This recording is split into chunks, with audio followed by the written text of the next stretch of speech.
Chris Stevens.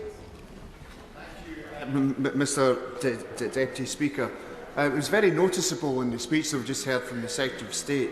Very little was actually talked about in terms of the workforce. There were many other things spoken about, but I certainly want to confine my remarks to workforce, the staff's well-being, their pay and those issues. But let's recognise firstly the impact on the NHS and staff as a result of not just decisions made in this place in terms of the economy, but also the impact that Brexit has had, because that cannot be ignored, Mr Deputy Speaker. So the Director of the CBI, for example, has called on the UK to use immigration to solve worker shortages, and I noticed that the Secretary of State did touch on this, but I really think that we need assurances of the work that's being done between the Department of Health and the Home Office to resolve the many visa issues that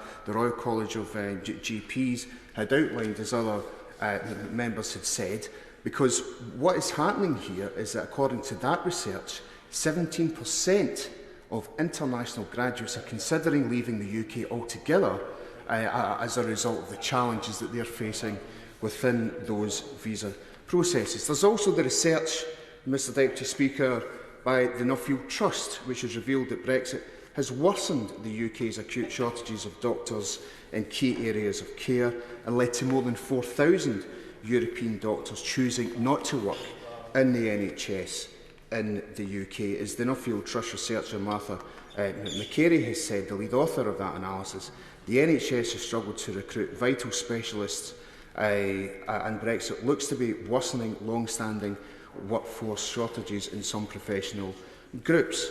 And this has been backed up by a number of organisations who have those very concerns, because the challenges in health and social care are felt in many sectors. And certainly what we don't need is some of the right-wing rhetoric we hear on immigration in this place, because in many areas of the UK we need more rather than less migration. Now, Mr Deputy Speaker, it's quite clear, Mr Deputy Speaker, that the staff pay is a very real concern. And we've seen in Scotland that there is discussions with the Scottish Government and the trade unions, of which there is a pay offer on the table to staff, and the trade unions have recommended that the staff accept that latest offer. But what we're seeing in England as a situation is an excellent Unison briefing is outlining, is that there are a number of NHS workers who are considering leaving the service because they don't believe that they should be subjected to a 70 pence an hour pay rise. That is a very real concern to them, and they believe that that's simply not enough. And it's not enough, Mr Deputy Speaker, when you have food inflation at 16%, when you have the high energy costs and the housing costs that many people across the country are being subjected to. And I give way to the honourable gentleman. The honourable gentleman is making a very interesting contribution. And thinking what he's just said about Scotland, the fact remains, as I illustrated in a question earlier today, that the consultant-led maternity service based in Caithness, which is a close connection to the honourable gentleman's family, was downgraded to its present deplorable state because they could not hire the people. So he's just mentioned housing, Mr Deputy Speaker. I believe that to fill the gaps in the most rural areas of the UK, we're going to have to offer a more comprehensive package involving housing, involving something on the mileage rate with which people are paid, involving even transport to encourage people. Because if we just go down the ordinary route of people being recruited, yes, from overseas, they'll tend to go to the more central bits of the UK where there is housing, where transport's much easier. And we cannot have the rural, faraway corners of the UK left out.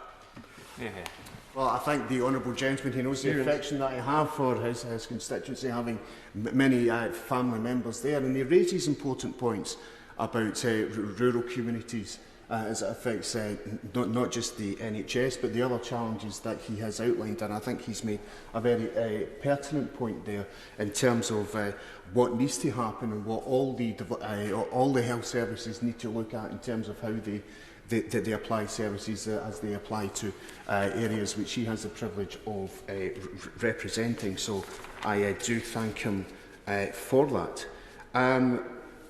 The Secretary of State, I think, talks about the autumn statement, but the autumn statement, I think, for many people is not going to deal with the increase in food and energy and all these other pressures as they apply to staff.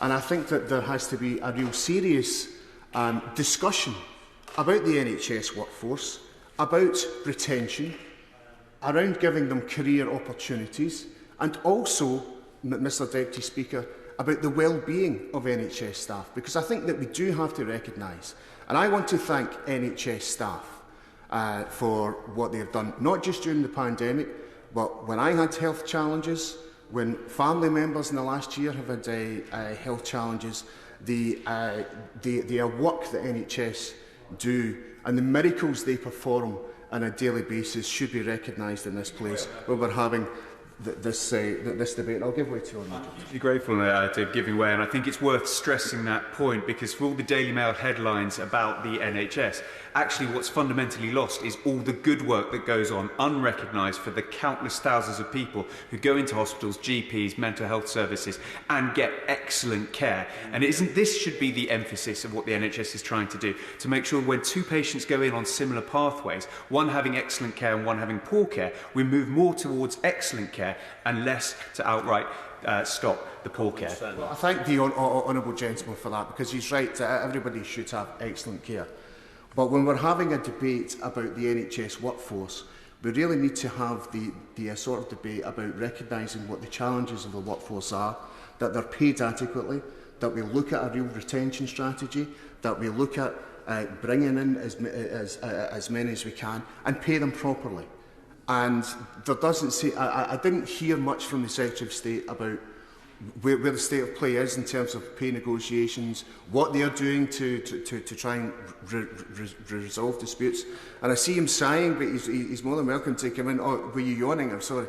You weren't yawning either. Okay. You were making a facial expression. I do apologise to the Secretary of State. But we really need a very serious debate about pay for public sector workers, and particularly NHS workers, because it is important. And I'll give way. I thank the Right Honourable Member for giving way. When we're thinking about pay for NHS staff, we also need to think about pay for those who work on NHS dentistry. And on this point, the government claims to have reformed the NHS dentistry contract earlier this year, but brought no new money to bear. And so I wonder whether my honourable friend accepts that the government should be measuring not only the number of dentists who are employed to carry out NHS dentistry, but also the number of hours that are committed to NHS dentistry, and whether there's a correlation between that and their poor pay that they're receiving for NHS dentistry. I think that's an excellent point that the honourable gentleman makes, because it is about pay. But I think the point he's just made about hours is a very pertinent one as well, is that we know NHS staff go the extra mile. We do know that they work long hours, and we should recognise that. And I think that he makes a very important point in terms of the dentistry service across these islands as well, because, as I've outlined earlier, Mr Deputy Speaker, the Scottish Government's listening to feedback from the trade unions in terms of pay. And so there is a new offer on the table, and that will mean that Scotland staff, porters at the top of Band 2, will be making £2,502 more. Nurses or midwives at the top of Band 5 will be making £2,431 more.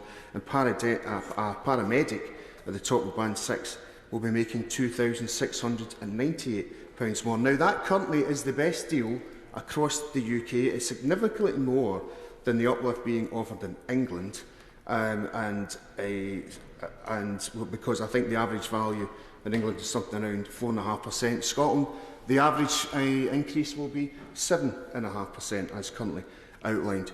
The Secretary of State also had his usual kick at Wales, Mr Deputy Speaker, but it should be noted that the Welsh Health Minister and the Scottish Health Secretary have written to the UK Government calling for additional funding this year to support pay deals for NHS staff. And I wonder if the Minister in response will give an update as to the answer to that particular letter. I do want to conclude, Mr Deputy Speaker, because I know this is a heavily subscribed debate. It's really important that we deal with the mental well-being of our NHS staff. The Scottish Government has certainly published a wellbeing strategy going forward, and it does mean that going forward we need to show more compassionate and collaborative leadership across the health, social care and social work in these islands. So, Mr Deputy Speaker, I'll leave it there, but I will be outlining to you that the SNP will be supporting the motion that the Labour Party have submitted today.